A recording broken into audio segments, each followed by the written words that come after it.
ഇറാനെ മുട്ടുകുത്തിച്ച ഖമനേയെ വരെ വിറപ്പിച്ച ഒരു വനിത.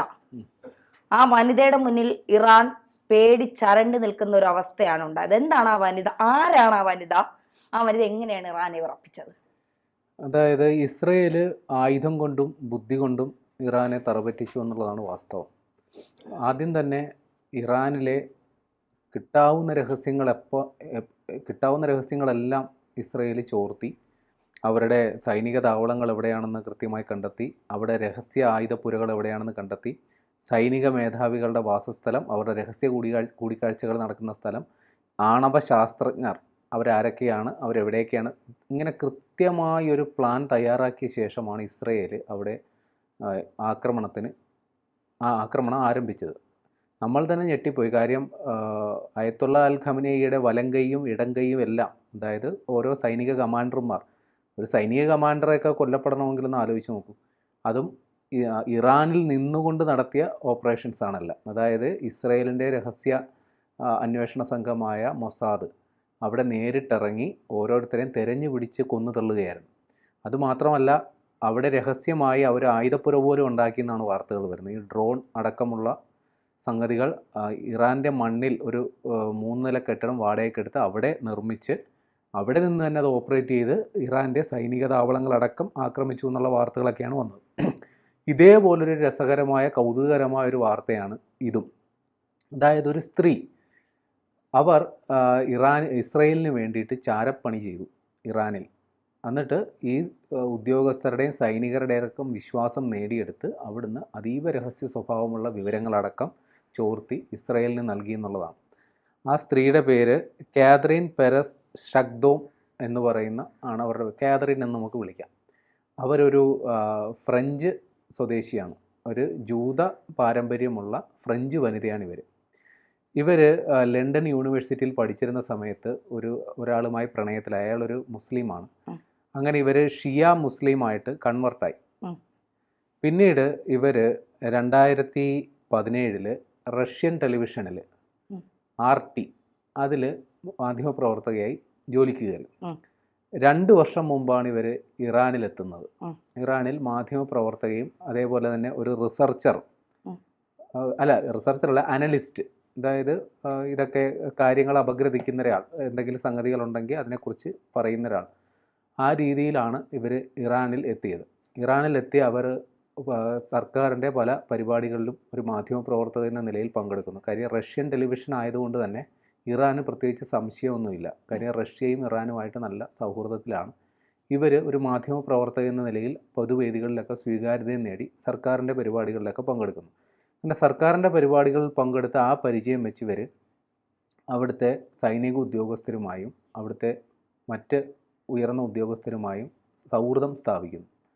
ആ സൗഹൃദം വഴി ഇവർ അയത്തുള്ള അൽ ഖമനേയിയുമായിട്ടും അതേപോലെ തന്നെ അവരുടെ കൊല്ലപ്പെട്ട കമാൻഡർ സൊലൈമാനിയുമായിട്ടും മരിച്ചുപോയ മുൻ പ്രസിഡന്റ് ഇബ്രാഹിം റൈസി, ഇവരുമായിട്ടൊക്കെ ഇവർ വിവിധ വേദികളിൽ ഒരുമിച്ചുണ്ടായിട്ടുണ്ട്. ചിലപ്പോൾ ഇവരുടെ അഭിമുഖങ്ങൾ എടുത്തിട്ടുണ്ടാകാം, ഇവരുടെ ഔദ്യോഗിക പരിപാടികളിൽ ഇവർ മാധ്യമപ്രവർത്തക എന്ന രീതിയിൽ പങ്കെടുത്തിട്ടുണ്ടാകാം.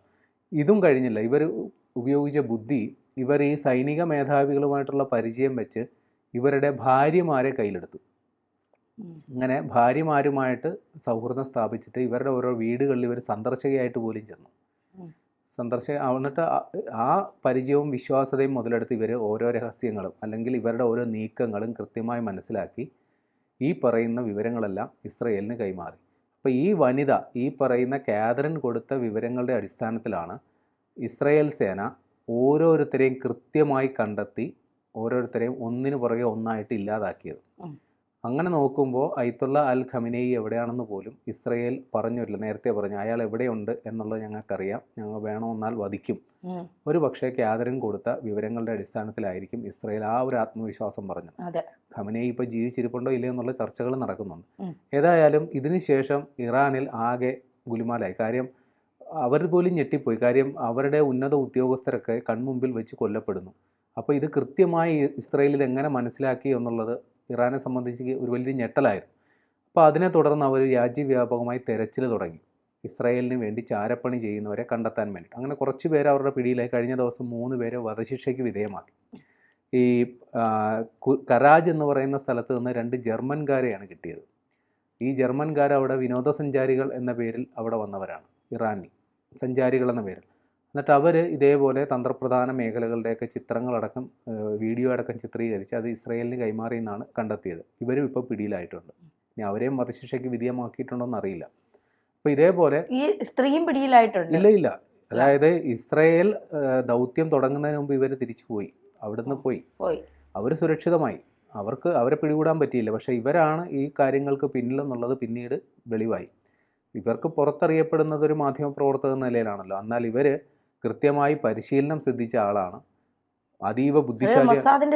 അതെ. അതായത് അവർ കൃത്യമായി പരിശീലനം കൊടുത്തിരുന്നു ഇവരെ പരിശീലിപ്പിച്ചു. നല്ല ബുദ്ധിയും കൗശലമുള്ള ആളാണ്. അതുകൊണ്ട് തന്നെ ഇവർക്ക് ഈ ഉദ്യോഗസ്ഥരെ എങ്ങനെ ഹാൻഡിൽ ചെയ്യണമെന്നും അവരിൽ നിന്ന് ഏത് രീതിയിൽ വിവരം ശേഖരിക്കണമെന്നും ഒക്കെ ഇവർക്ക് കൃത്യമായി അറിയാമായിരുന്നു. അങ്ങനെയാണ് ഇവർ ഈ പരിപാടിയൊക്കെ ഒപ്പിച്ചത്.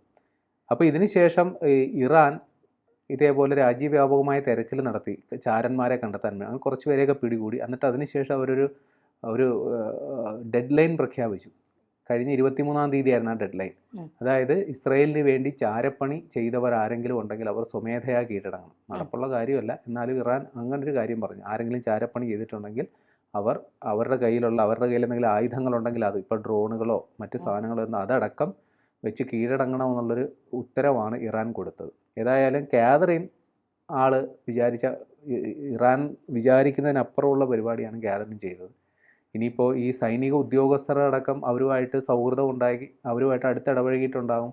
അപ്പോൾ ഇപ്പോൾ കാതറിൻ്റെ കയ്യിലുള്ള വിവരങ്ങൾ ഏതൊക്കെ തരത്തിലുള്ളതാണെന്നുള്ളത് ഇസ്രയേലിന് മാത്രമേ അറിയാവൂ. ഏതായാലും ഒരു ബ്ലൂ പ്രിൻ്റ് കാതറിൻ തയ്യാറാക്കി കൊടുത്തിട്ടുണ്ടെന്നാണ് മനസ്സിലാക്കുന്നത്. അതുകൊണ്ടായിരിക്കണം മൊസാദ് കൃത്യമായി ഓരോ സ്ഥലങ്ങളിലെത്തി അവരെ 4 പേര് അറിയാതെ തന്നെ ഓരോരുത്തരെയും കൊന്നു തള്ളിയത്. അങ്ങനെയാണെങ്കിൽ ആണവ നിലയങ്ങളെ കുറിച്ചൊക്കെ ഉറപ്പായിട്ടും ഉറപ്പല്ലേ? അതെ. അതായത് ഈ ഇറാൻ എവിടെയൊക്കെയാണ് രഹസ്യമായ ആയുധങ്ങൾ ഒളിപ്പിച്ചിട്ടുള്ളത്, കാര്യം അവിടെയൊക്കെ വ്യോമാക്രമണം ഉണ്ടായി.